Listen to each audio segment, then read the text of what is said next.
Thank you, sir. Thank you very much.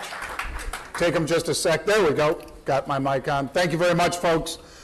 Todd Gordon did a fabulous job setting the table and giving you guys some great insights into technical analysis. I was lucky enough to spend some time with Todd, as you could see from the pictures he posted of us skiing. I have skied every weekend all year except this one. And that's because Kim Giffler asked me if I'd come here to the Traders Expo. And as Todd said about friends and so forth when you were all waving, Kim was defining for me. I said, sure, Kim, I'll be there because we're friends.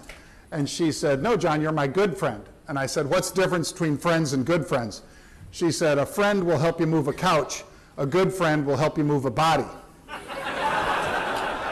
And Kim hasn't asked me to move many bodies lately, but I know that's out there somewhere, Kim.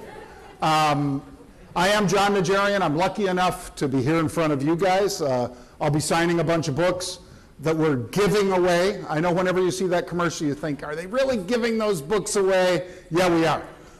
And for probably the first 400 of you that will be down there at 6:30 tonight, I'll sign as soon as the exhibit hall opens at 6, I think.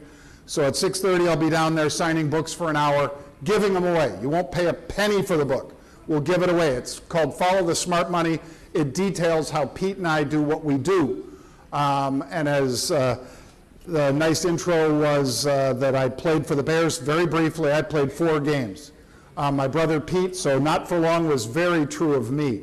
But I did get onto the stage, got to break a helmet in half, which is fun, and that's why probably they figured out Mike Singletary was better than me, because Mike probably broke a dozen of them. And that's one of the things he was famous for, by the way. But he's also a great guy. My brother Pete, another great guy, played 6 years in the NFL. So whenever you see me and Pete together on CNBC, a lot of folks will say, John, are you and Pete twins? And I'll say, no, we're 6 years apart. And then a bunch of them will say, well, Pete's the older one, right? And I said, yep, that's right. No, it's not. I'm the older one. And I'm just very lucky to have a brother as smart and as nice as Pete to work with me. I'm not going to spend a lot of time on some of these slides, but this one, again, we will give you that book downstairs. So if the first 400 of you at 6:30, I'll sign them today and again tomorrow. For those of you who are here tomorrow, we'll also give those books away. And you can check it out if you go to Investitute. That's also another place you can get it if you don't want to wait in line today or tomorrow. I did do a lot of work with CNBC for 10 years. Before that, I was with Fox. For the last 10 years, I've been with CNBC. They do a great job supporting us. Hopefully, we'll get them at some of these conferences in the future. But if they could see what a nice crowd that Kim and the group at Traders Expo have put together, I'm sure they'd love to be up here in front of you as well. The talk today was really, and is really, going to be about, okay, what's a bigger driver, China or Jerome Powell and the Fed? And I'll discuss various points about it, and then I'll offer you some insights that I believe I have. As you can see with the picture here on the slides, China has been beaten up. There's no doubt about that. If you doubt that, and when we had Mark Mobius, Mark's not here at this one, is he? No.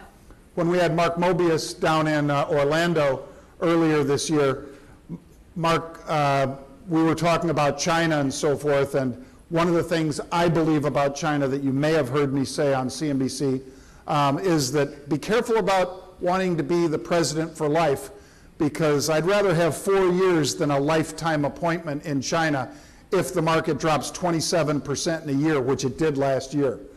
Why? Because when the markets drop 27% and people in China are seeing factories closing and people that have gotten used to different types of protein are no longer able to afford those proteins and so forth, you might see that your lifespan gets shortened by a lot. So if you don't think Xi Jinping pays attention to that, I think that you probably also don't think that President Trump watches Fox and Friends. He does, and Xi Jinping does. They both pay attention to things like this, and I think that it would be a mistake to think that, oh, China's got a 100-year plan. Ask Japan about the 100-year plan with Pebble Beach. Anybody here remember that? Show of hands. Okay, when they bought Pebble Beach and paid $790 million, the Japanese did, I believe a Japanese insurance company, they way overpaid for it, at least at that time. And they said, but we have a 100-year plan for it. And 2 years later, they sold it at a significant loss. So 100-year plans tend to change, and lifetime appointments, like Xi Jinping is operating under right now, tend to change as well. So be careful about that. They do have a good relationship, and I'm going to touch on that. But nonetheless, they're both pretty tough old birds, and they also need to really appeal to the bases that they have. Xi Jinping's base is Communist Party in China. President Trump's, of course, has been detailed in the press over and over again, so I don't need to extend that. Here are some of the companies in the United States with the largest exposure to China. I'm not saying you buy all these. I'm not saying for any of my slides you go out and buy any of this. But I am not a registered person. I own a wealth management firm. I own a firm that teaches people how to trade and so forth. But I am not out here saying, I know exactly what your situation is. You should buy every one of these stocks. These are the stocks in the tech space that when I looked at it, I think some of you would be perhaps surprised to see Skyworks is 85% of their exposure comes from China. NVIDIA, Micron, Apple. Obviously, people thought that one of the reasons that Apple didn't do so well was really twofold. It wasn't just that people in China cut back and maybe rolled over to a cheaper version of the iPhone because the new version, the 10X and the 10XR, were so much more expensive, but also because a lot of the folks in China were looking at the best opportunity for their money, and few of them could actually afford the new Apple product. But I think the Apple wounds were also self-inflicted because Apple decided to stop giving us guidance and telling us how many actual units were sold when that's what everybody on the street was using as a yardstick, as a metric. So if you are expecting to see 48 million phones sold, and all of a sudden Apple tells you, we're not going to tell you how many phones we're selling, you're not going to be a happy camper. And you saw what happened to the market reaction as that played out. Here's the Chinese companies that if we get to a trade deal, these are the ones, whenever I hear whispers about a deal coming closer, and I don't think anybody in this room thinks the deal's going to be like a light switch on and off. And it'll take a long time for us to hear what the deal is, what the various alternatives will be if agreements aren't met, if things that are agreed to are not actually adhered to by the Chinese, what will happen? Well, when I'm trading these stocks, these are the ones that are going to move dramatically, I believe. Chinese travel companies, C-Trip. This one has had 8 and 10 and 20% moves in a single day on whispers. So have HUYA, which is a live gaming platform, and YY, which is streaming business in China. These are companies that are going to do extraordinarily well, I believe, if a trade deal comes to fruition. Now, everybody wonders, why don't you talk about Caterpillar? Why don't you talk about GM? Because, of course, tariffs and cars and so forth, those aren't as exciting to me, and quite frankly, I don't think they're going to move like these. So my way of playing as far as what's bigger, Jerome Powell or a trade deal with China, these would be some of the ways that I would play a trade deal with China happening. However, Jerome Powell is a bigger deal, short term, than a trade deal with China. Why am I saying that? Just look at what happened as soon as he did his pivot in January. Why do you think that from December 24th low, we saw that massive surge in money flowing in. Were we oversold? I believe so. I think, Todd, you thought so. But Jerome Powell also scared a lot of people when in October 3rd, when he said, we're pretty darn far from neutral with our rate. And people took that as meaning, since the Fed had 3 more, at least according to the dot plots, 3 more rate hikes out there, people got really upset. And when people get scared and upset, they leave the markets. And they left in droves in October, came back a little into November, and then December was just a crap show. And part of that crap show was, again, self-inflicted wounds. In one case, at least, it was Steve Mnuchin going out and talking to a bunch of the bankers and then telling us that he spoke to a bunch of the bankers. Nobody wanted to hear that. I remember when Paulson, former Treasury Secretary, spoke to a bunch of the bankers in the crash of '08. We didn't know about that on that next day, but Mnuchin basically decided to go out and tell everybody that he had spoken to all the bankers and they were fine. And some of us were scratching our heads going, you're the Treasury Secretary. Don't you kind of know what their balance sheets look like? Why do you got to bring them all into a room and ask them if it's okay? You know if they're in trouble or not, because all of it rests with you.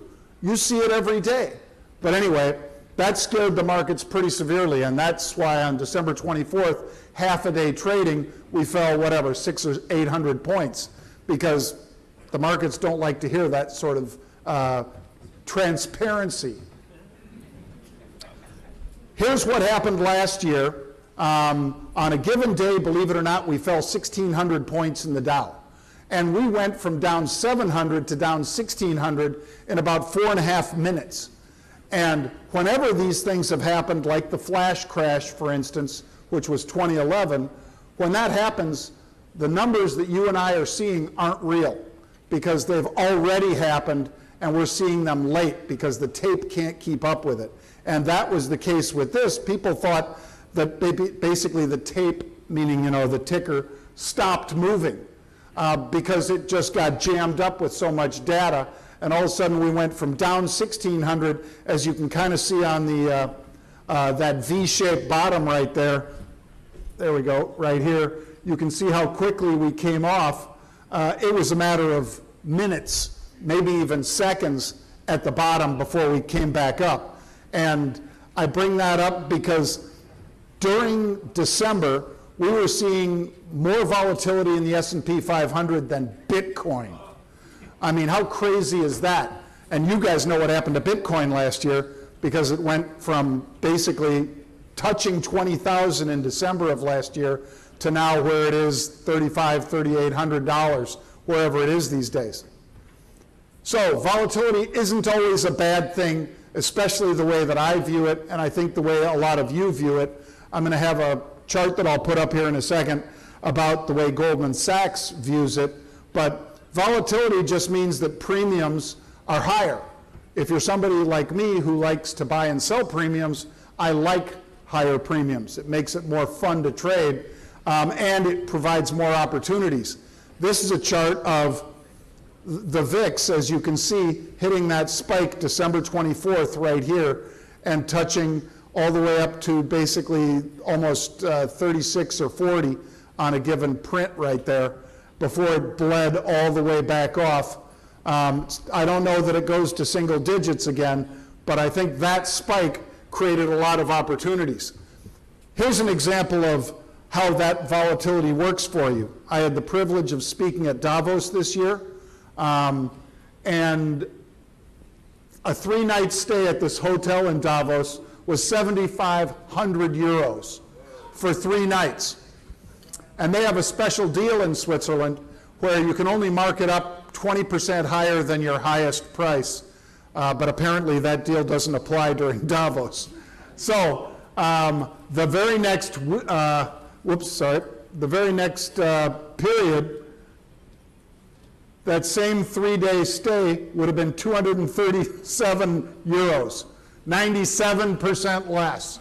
So if you're somebody who has calls, for instance, to sell in Apple, when all of a sudden the world doesn't know what's going on, and is Tim Cook crazy, or are they ever going to sell another iPhone in China or whatever?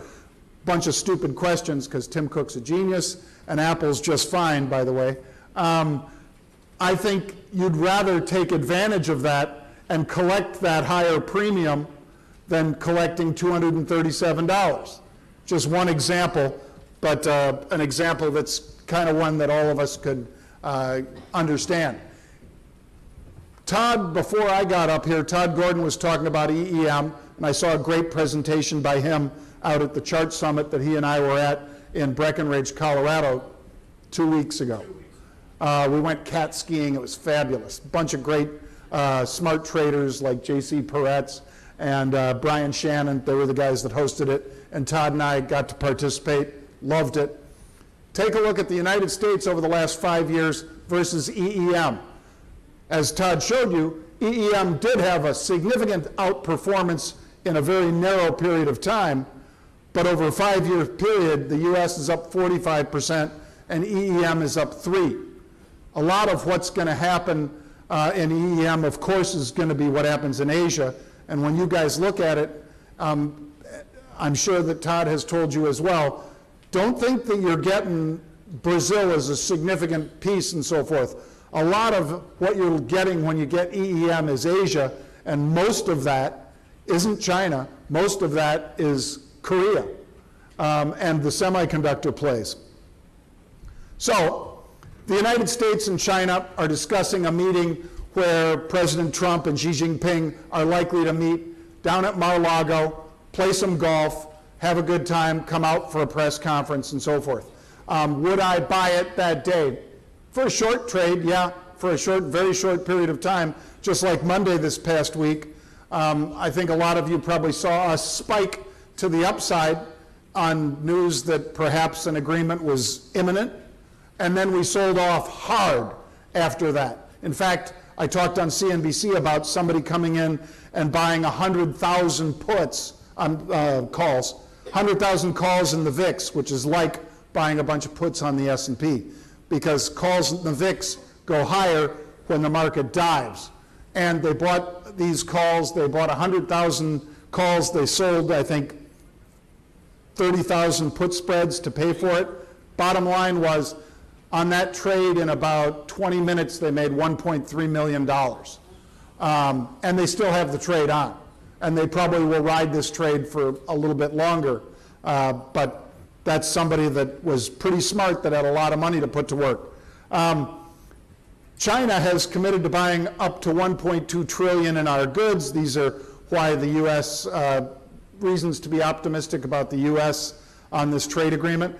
They remain far apart on forced transfer of intellectual property and so forth. That'll be a big sticking point, especially with Congress. And this is why he's worried, beyond what I already said, about, be careful about having a lifetime appointment. They had their worst year in a long time, Chinese stocks did. They were down 27% last year. You can imagine the whining that would have gone on here if our market was down 27%. In December, we wiped out all the little bit of the gains that we had and went negative, but in China, 27% means, like I say, factory closures and a lot of people having to change their lifestyle, some of them pretty dramatically. This fall was almost double the fall of their closest rival, Japan, which was down 14%. Reasons for the slump included the trade war, which is 90% of it. Here's property sales, however, in China. As you can see, pretty dramatic sell-off in property sales in China from January of 2016 right here, when we peaked, to coming all the way back down. Not going negative like we were in that period, but all the way down to there. And China announced that they're going to throw up to $125 billion, and they did a tax cut. I mean, they're basically throwing the kitchen sink at it, and I think the next piece that they're going to throw at it is a deal that we're going to have between ourselves and China, but it will take a while to play out. But again, to the question that I asked myself when Kim asked me to speak, which is bigger, Jerome Powell deal with China. Long term, deal with China, of course. Short term, Jerome Powell. If Jerome Powell makes a dramatic shift, as they did, that pivot in January, and you don't pay attention to it, you're making a big mistake, because this is something that's behind why we had our best January in 30 years here in this company. Dovish Fed, bullish. You heard Warren Buffett say it, that if interest rates, if the 30-year rate is going to be hovering around this 3% level, he said, I'll buy stocks all day. Only problem is he's got so much money that it's tough for him to buy enough stocks. He needs to do such big transformative deals that every once in a while he gets sucked in with people like that Heinz deal, where when they bought Heinz, they thought, oh, this is so great. But Heinz wasn't a brand that was on everybody's radar as far as, oh, this is the brand in the United States. Tide might be a little closer to that with Procter & Gamble than Heinz was. And now with all these grocery stores continuing to produce their own, that's one of the problems that Buffett has with that Heinz deal. Trade deal with China is another reason to remain bullish. Fuel prices have fallen, another reason to remain bullish. And U.S. consumer, if you haven't noticed, is still spending pretty actively. Some of the numbers that came out this past 5 days, Target, Kohl's, both of them just blew out their numbers and moved higher. Both of those stocks I still think are cheap. My brother Pete loves both of those, and we're long those in a managed money that we do. Here's an interesting thing that came out at the end of February, guys. I know you're aware that smart firms like Goldman, I don't demonize Goldman Sachs. I traded for the partners at Goldman Sachs. Pete and I did for, I believe, 5 or 6 years, just for their money, not for the money that Goldman manages for outside, just for the partners. We traded for them. And I think they're some of the brightest men and women in the business. Fundamentals of overwriting the S&P 500. They did a 16-year study. You guys know what an overwrite is. It's where you own the stock and you sell calls against it. So in other words, you own an apartment and you rent it out, either monthly, quarterly, or whatever. That's the same thing. That's what this is about. So Goldman looked at doing covered calls on the S&P 500 stocks, and they said over a 16-year period that the growth of $100 invested in the S&P 100 total return versus selling these 10 and then selling 10% out of the money covered calls on a monthly rebalanced market cap weighted portfolio outperformed by about 140 basis points per year. Gave you a little less downside and a lot more cash flow than just collecting the dividends, the 1 point, whatever it is, 1.3%, 1.7%, wherever it is right now. As I've already told you guys, I'm going to be signing books at 6:30 downstairs. I'm not winding up yet, but I'm just going to show you a couple trades. This one was from last week because it shows you the methodology we use when my brother Pete and I trade. This particular one is Western Digital, WDC. This is what our log looks like where we post these trades for all the subscribers, and this is what we cite on the Fast Money Show then virtually every day. So Western Dig, here it is. We've been buying calls in there since it was 44.15, and that date was January 25th. Then they came in and bought more calls in February. Then they bought them again. Then they bought them again. So we love following when people are going back to the same well. When somebody who's been right decides to stick with that and put more money into that particular trade. Here's where that has gone basically from the end of January when we started citing those, when it was, let's say, 40 bucks a share, up here to 52. So there's few better read-throughs for us. I love what Todd Gordon does, and he's one of the best tech analysis guys in the business. I pay attention to what he does. I think if you're somebody who follows charts, you could make a lot of money trading options against the charts when they set up for what you're looking for, if it's bullish or if it's bearish. call spreads, put spreads, whatever, I think you can really take advantage of it. Here's EA, Electronic Arts. Luckily, beginning of February, we saw a very bearish three-way when the stock was $91 a share.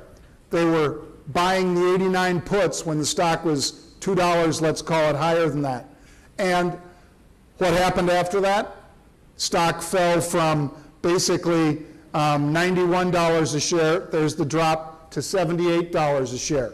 The calls that they were buying, and rather the puts they were buying for $3 went to $12, almost overnight, literally overnight.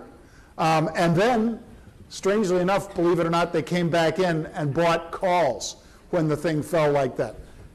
No better tell than that. The reason we wrote the book, as you guys will see, Follow the Smart Money, is that we know that there are people out there that can spend more money on research than I can, that have a bigger team to go out and visit all these conferences, JP Morgan Healthcare Conference, the Cowen Cannabis Conference, whatever it might be. They have a team of people that are basically texting from the back of the room as the speaker is saying something bullish or bearish about the stock. If you don't think that they have better access to information than you do, because you're only one person, then you're kidding yourself. Here's another one, Snapchat. Here's 3 in a row bullish calls on Snapchat. Beginning first day of January, Snapchat's 569. Somebody comes in and buys 12,500, February 7 calls. So they're about $1.30 out of the money. They bought 1.2 million share equivalent of that. What happened? Snapchat came out, and there they bought them all the way up till the 6th, when they bought 13,000 February 9s. What did Snapchat do? It popped basically to $9, pulled back to $8.39. There's, There's a chart of what happened when it made that pop. So somebody... Insider trading? Sometimes. Gentleman said insider trading, and I say sometimes. I know that, for instance, Raj Ratnam, if anybody here remembers that name, he was accused of insider trading for a bunch of stocks. One of them was Hilton. We talked about Hilton. I even put it out into the 4th of July holiday, and I said, this looks dirty. Somebody's buying way too many out of the money calls with like 2 weeks to go. Takeover was announced by Blackstone, and the SEC called us and asked us for our data, and we gave it to them. I'm not saying that's what got him, but I'm saying that when people do insider trading, when you have material non-public information, what I described earlier, going to conferences, paying for research and so forth, that's not insider trading. Insider trading is where I know, because I've got a girlfriend who's at the law firm that's copying basically the board packs that they're going to circulate at Hilton for Blackstone taking them over. That would be insider trading, material non-public information. And when that happens, people get caught and they go to jail. We are following unusual activity. So I'm not creating it. And I don't have that girlfriend. Luckily, I have a wife who would be very upset if I did have a girlfriend. I'll leave you guys with one quick joke about lying and liars, because it's not always what you think. So there was a little boy, came up to his dad, said, "Dad, how did I get here?" His dad said, "What do you mean?" And he said, "Well, how was I born?" And his dad said, "Oh, well, your mom and I got together, and there were, our moms and dads were babies once too, and they were brought together throughout history. Men and women have gotten together and had babies, and that's how you got here." And he said, "Oh, okay, it's kind of confusing, but okay." So he asked his mom, how did I get here? And his mom said, "Well, back in the beginning there were monkeys, and then those monkeys started evolving, and they got smarter and smarter, and eventually they started becoming people, and then those people had babies, and that's how you got here." So the kid went to his dad and he said, "Dad, I can't believe it, you lied to me." Dad said, "What do you mean?" And he said, "Well, Mom said we come from monkeys." And he said, "That's her side of the family." You guys, thank you very much.